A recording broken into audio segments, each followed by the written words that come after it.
যত চাপ বাড়বে তত তাড়াতাড়ি রেজাল্ট আসবে কি ভাঙর আপনাদের ক্ষমতায় আসছে।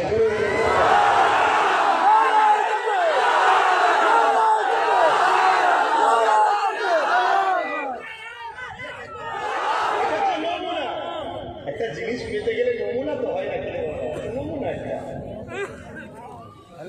আল্লাহ যদি আমাকে ক্ষমতায় আনে, আপনারা যদি শোনেন, একটা বড় বিছানা বলে দিন, খারাপ লাগছে?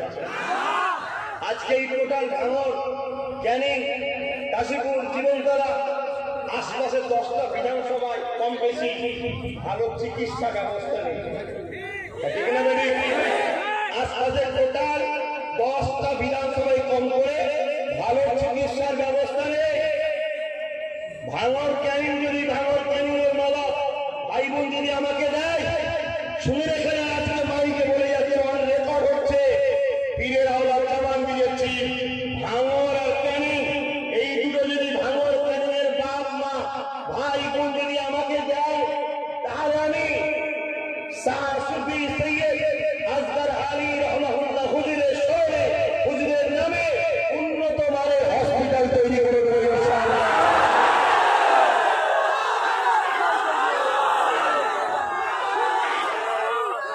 কারো ক্ষমতা নেই উঠতে পারে,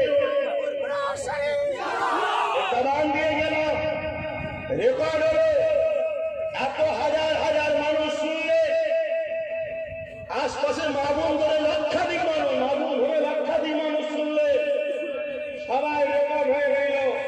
যদি আপনারা এই বাচ্চাকে বাবাজিকে বিশ্বাস করতে পারেন, ভাইকে আমি বলে গেলাম, আজকে টোটাল 10টা বিধানসভার কম বেশি মানুষকে কোনো ভালো চিকিৎসা ব্যবস্থা নেই। মসজিদে কি হয়েছে সেই জায়গায়? অতএব বাপ, নিজেদের ঘরে ভালো হতে গেলে নিজেদের ঘরের চেষ্টা করতে হয়। চিকিৎসা এমন একটা জায়গা যেখানে শুধু মুসলমানের ট্রিটমেন্ট হয় তা নয়, সমস্ত ধর্মের মানুষের চিকিৎসা হয়। কিন্তু ভাঙরের সুলতান, দক্ষিণ 24 পরগনার সুলতান হযরতে সৈয়দ আসগর আলী রহমাতুল্লাহ আলাইহি, সুলতান আসগর আলী, ঠিক না বেড়ি? সুলতানের নামে হবে ইনশাআল্লাহ। জোরে বলে সুবহানাল্লাহ। এটাও তো ওলির প্রেম, এটা ভালোবাসা। অতএব দুঃখের বিষয় কি জানেন? এই জায়গা পবিত্র জায়গা, কিন্তু এই জায়গাকে কিছু দুশ্চরিত্রের মানুষ, খারাপ মানুষের হাতে চলে যাওয়ার জন্য এই জায়গার পবিত্রতা নষ্ট হচ্ছে। যেমন কাবা শরীফটা তৈরি করেছিলেন আব্বা ইব্রাহিম আলাইহিস সালাম। মন দিয়ে শুনবেন, আমার কিছু আজকে কাটিং করে করে অনেকে ছড়িয়ে আপনাদের ব্রেন ওয়াশ করার চেষ্টা করছে, ইনশাল্লাহ পারবে না। এই আল্লাহর পক্ষ থেকে সাহায্য শুরু হয়েছে, ইনশাল্লাহ পারবে না। অতএব কাবা শরীফটা তৈরি করেছেন আব্বাজান হযরত ইব্রাহিম আলাইহিস সালাম, পবিত্র কাবা, ঠিক না বেটে? আল্লাহ কাছে ঘর করে নিলেন, লিবার পরে বলছেন, আল্লাহ ঘর হয়ে গেছে, আমি যে ঘর করছি আমার মজুরি কই, পারিশ্রমিক কই? আল্লাহ বললেন, এই ইব্রাহিম তুমি কি চাও? অনেক দোয়া, তার মধ্যে একটা দোয়া চেয়েছিলেন যে আল্লাহ এই ঘরের মজুরি হিসাবে মুহাম্মদ রাসূলের দাদু হিসাবে আমায় কবুল করুন। জোরে বলুন সুবহানাল্লাহ।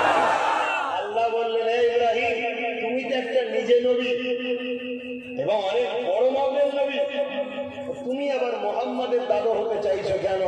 হযরত ইব্রাহিম খলিল বলেছেন, আল্লাহ কিয়ামতের দিন সবাই যখন নফসি নফসি করবে, একমাত্র তখন সাইন্স আর রাজত্ব মুহাম্মদ রাসূলের চলবে। জোরে বলেন সুবহানাল্লাহ। ওই সময়ে আমি বলবো আমি মুহাম্মাদের দাদু ছিলাম। জোরে বলেন সুবহানাল্লাহ।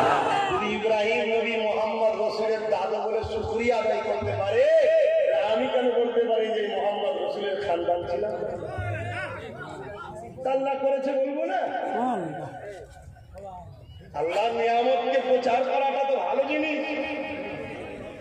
তা কাবা তৈরি হয়ে গেল, পবিত্র কাবা, কিন্তু সময়ের পরিপ্রেক্ষিতে আল্লাহ পাকের হিকমত দুনিয়ার মানুষকে বোঝাবার জন্য ওই কাবা শরীফটা দখলে চলে গেল আবু জেহেলের হাতে।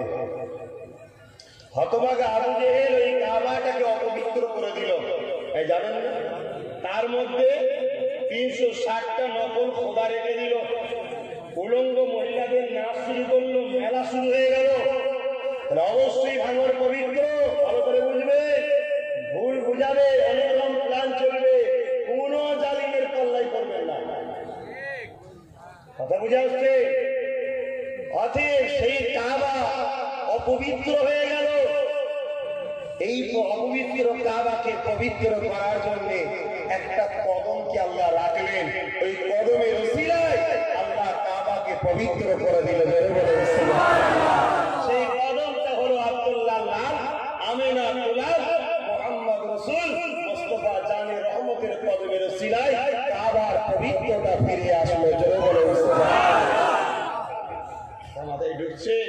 অতএব এই ভাঙরের মানুষের দরকার যে পবিত্র এই ভাঙরের জমি ওই আবু জেহেল মার্কাদের হাতে না চলে যায়, তারা অপবিত্র দিকে নিয়ে যাচ্ছে, তাদের হাত থেকে ফিরিয়ে পবিত্রতা বজায় রাখার দায়িত্ব ভাঙরবাসীর আছে না? না, এটাই তো আমাদের লক্ষ্য, এটাই তো আমাদের বোঝানো।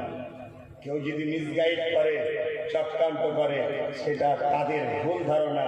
কেন? এদের রক্তের সঙ্গে আমাদের ঈমানের সম্পর্ক জড়িয়ে আছে। জোরে বলুন।